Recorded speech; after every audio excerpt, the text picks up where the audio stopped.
여러분 안녕하세요. 시카고 예수사랑교회 황선웅 목사입니다. 오늘도 여러분의 기도가 열리고 하나님과 함께 숨쉬는 하루 되시길 소망합니다. 10월 29일 수요일 말씀으로 여는 아침입니다. 오늘 우리에게 주시는 하나님의 말씀은 스가랴 14장 7절에서 9절의 말씀입니다. 낮이 따로 없고 밤도 없는 대낮만이 이어진다. 그때가 언제 올지는 주님께서만 아신다. 저녁때가 되어도 여전히 대낮처럼 밝을 것이다. 그날이 오면 예루살렘에서 생수가 솟아나서 절반은 동쪽 바다로, 절반은 서쪽 바다로 흐를 것이다. 여름 내내, 겨울 내내 그렇게 흐를 것이다. 주님의 백성들에게 주시는 주님의 말씀입니다. 하나님께 감사드립니다. 오늘 저희가 읽은 스가랴 14장은 스가랴의 마지막 부분이고요. 내일 30일이고 내일 완전히 끝나게 됩니다. 스가랴서를 다시 한번 생각해 본다고 한다면 일단은 포로기 이후에 돌아온 유다 백성들에게 주신 하나님의 말씀이라고 말씀드렸었고요. 그래서 나라를 재건하는, 특별히 하나님 안에서 재건하고자 하는 그 노력이 담겨 있는 말씀이기도 하고, 앞으로의 유다가 어떤 나라여야 하는가를 다루는 그런 책이라고 할 수 있습니다. 그러다가 후반부에 오면, 특별히 9장 이후의 말씀은 지금 당장 유다의 재건, 이런 것들이 아니라 더 먼 미래의 이야기를 다루기 시작합니다. 예를 들면 메시아가 오시는 그것에 대한 예언이 나오기도 하고요. 12장 이후부터는 마지막 때, 즉 메시아의 통치에 대한 말씀이 나옵니다. 오늘 14장 말씀도 사실은 무서운 말씀으로 시작했습니다. 주님의 날이 온다. 세상의 끝날이란 뜻이죠. 주님의 날이 오는데 그날이 오면 약탈자들이 너희 재산을 약탈하여다가 너희가 보는 앞에서 그것을 나누어 가질 것이다. 2절에는 더 무서운 이야기가 나옵니다. 내가 모든 이방 나라를 모아서 예루살렘과 싸우게 하겠다고 하세요.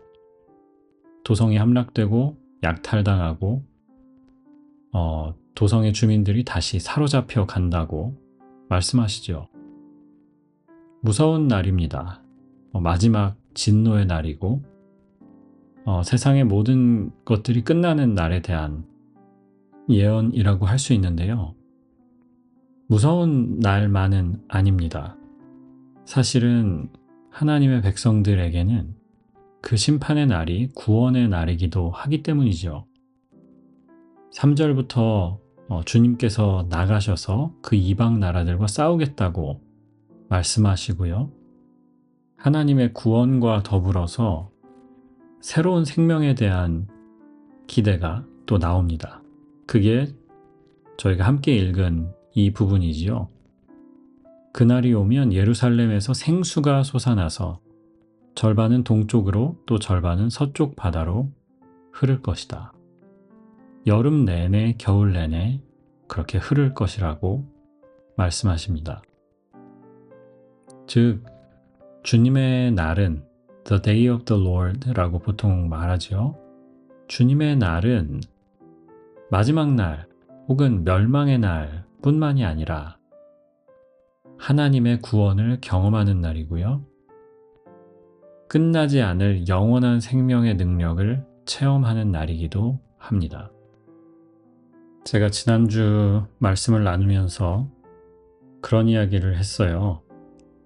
우리가 겪는 고통의 깊이는 사실은 하나님의 능력을 경험할 수 있는 깊이이기도 하다.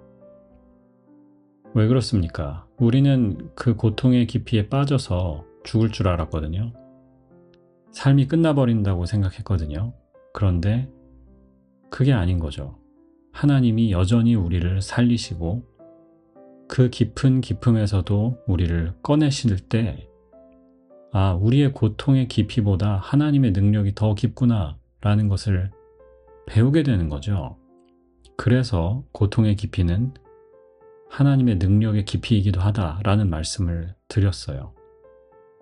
설교가 끝나고 저희 입교자반 멤버십 클래스를 하면서 요셉의 이야기가 떠올라서 나눴습니다.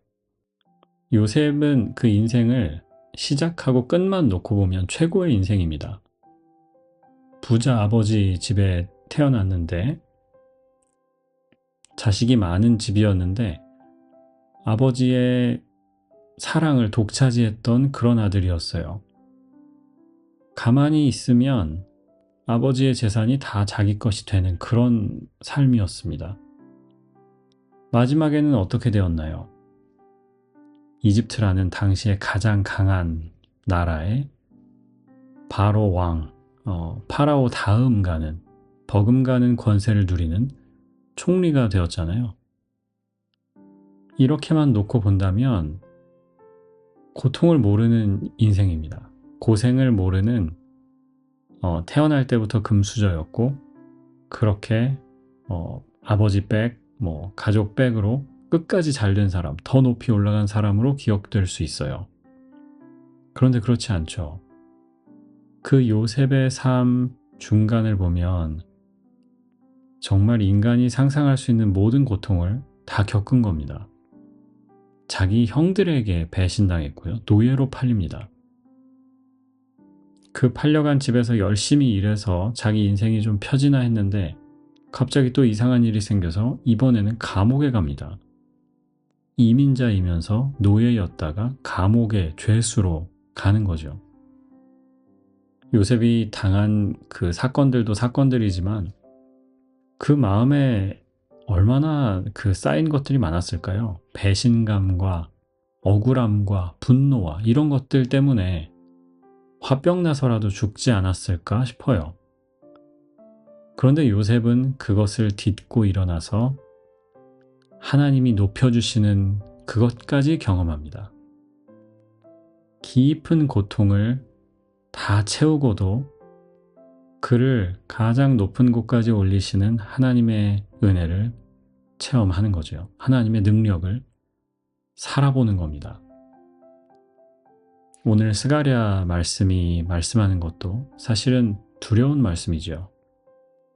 하나님이 애초에 예루살렘에 이방 나라들이 오지 않게 하시면 좋지 않나요? 그런데 하나님은 이방 나라들이 오게 하십니다. 백성들이 약탈을 당하고요. 죽임을 당하고 사로잡혀가는 그 어려움을 다 당하게 하신 다음에 그 다음에 나오세요. 포로기를 지나온 유다 백성들의 고백이었을 것 같아요. 모든 어려움이 있었지만 그 어려움 지나고 나서는 하나님께서 다 바로잡으셨던 것처럼 앞으로 마지막 주님의 날에도 비슷하지 않을까라는 생각을 한 거죠. 여러분 다시 한번 격려해드리고 싶어요. 용기를 북돋워드리고 싶습니다. 여러분의 고통의 깊이, 지금 하는 고생, 장차 우리가 누릴 영광과 좋게 비교할 수 없습니다. 하나님의 능력이 여러분을 구하실 것이고 여러분은 오히려 이 어려움을 통해서 하나님을 더 깊이 찬양하는 사람들이 될 겁니다. 끝까지 버티고 끝까지 감사를 잃지 않고 끝까지 하나님을 신뢰하는 우리가 되길 소망합니다. 기도하겠습니다.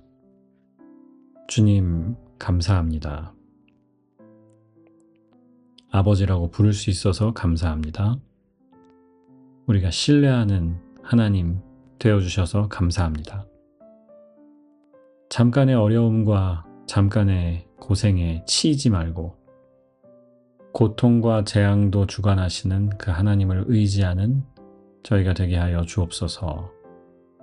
오늘의 계획과 발걸음 주님께 맡기며 예수님의 이름으로 기도합니다. 아멘.